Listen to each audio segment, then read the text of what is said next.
بسم اللہ الرحمن الرحیم۔ صرف 5 منٹ کا مدرسہ قرآن و حدیث کی روشنی میں 23 جمادی الاولیٰ۔ نمبر 1، اسلامی تاریخ۔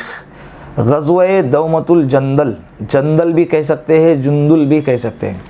25 ربیع الاول 5 ہجری میں رسول اللہ صلی اللہ علیہ وسلم کو اطلاع ملی کہ شام کی سرحد سے قریب دومۃ الجندل کے مشرک قبائل نے قافلوں پر ڈاکے ڈال رکھے ہیں اور گزرنے والوں سے سامان لوٹ لیتے ہیں۔ نیز یہ بھی معلوم ہوا کہ انہوں نے مدینے پر حملہ کرنے کے لیے ایک بڑی فوج جمع کر رکھی ہے۔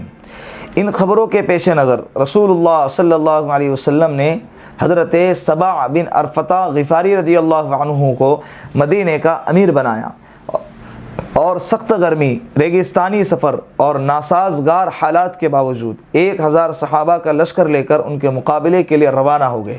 مسلمان شدید گرمی کی وجہ سے رات میں سفر اور دن میں آرام کرتے تھے۔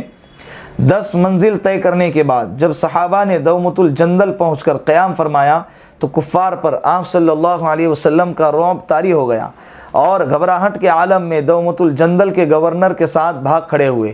آپ صلی اللہ علیہ وسلم صحابہ کے ہمراہ جنگ کیے بغیر مدینہ واپس تشریف لے آئے۔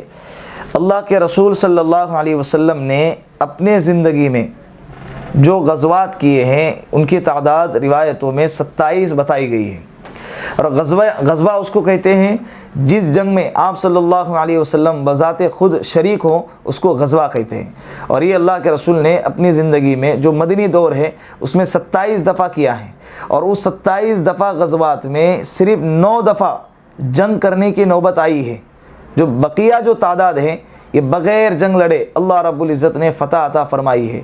رعب اللہ نے دشمنوں کے دلوں پہ ایسا ڈال دیا کہ جنگ کرنے سے پہلے ہی دشمن بھاگ گیا، یا تو ہتھیار ڈال کے اللہ کے رسول کے سامنے گھٹنے ٹیک دیے۔ نمبر 2، اللہ کی قدرت، چونٹی دور اندیشی۔ اللہ تعالیٰ کی چھوٹی سی مخلوق چونٹی کو دیکھو، قدرت نے اس کو اپنی غذا جمع کرنے کی کیسی حکمت سکھائی ہے۔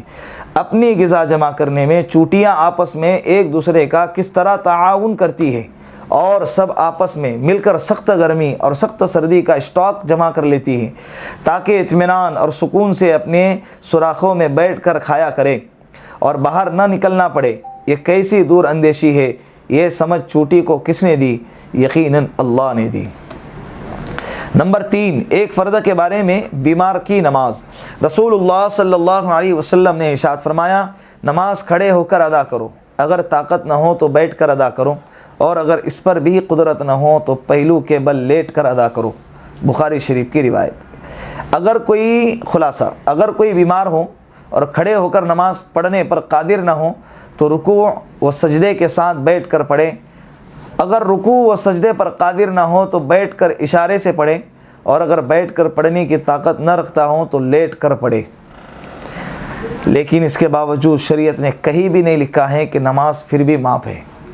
کھڑے رہ کر پڑھنا نہیں آتا ہے، بیٹھ کر پڑھے، بیٹھ کر پڑھنا نہیں آتا ہے تو لیٹ کر پڑھے، لیٹ کر پڑھنا نہیں آتا ہے اشارے سے پڑھے، لیکن شریعت نے معافی کا کوئی درجہ رکھا نہیں ہے۔ آج ہم اتنے صحت مند رہنے کے باوجود، ہٹے کٹے رہنے کے باوجود، اٹھنے آتا ہے، بیٹھنے آتا ہے، سب کچھ کرنے کے باوجود ہم نمازیں نہیں پڑھتے ہیں۔ اللہ ہماری حفاظت فرمائے۔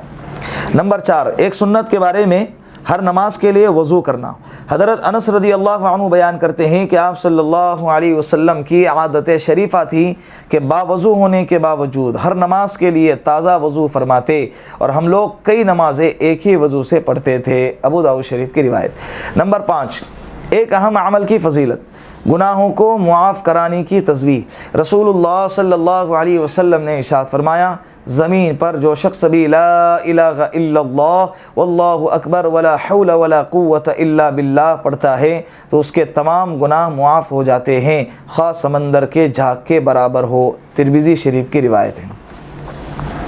نمبر 6، ایک گناہ کے بارے میں دوزخ کے مستحق۔ رسول اللہ صلی اللہ علیہ وسلم نے ارشاد فرمایا، کیا میں تمہیں جہنمی لوگوں کے بارے میں نہ بتاؤں؟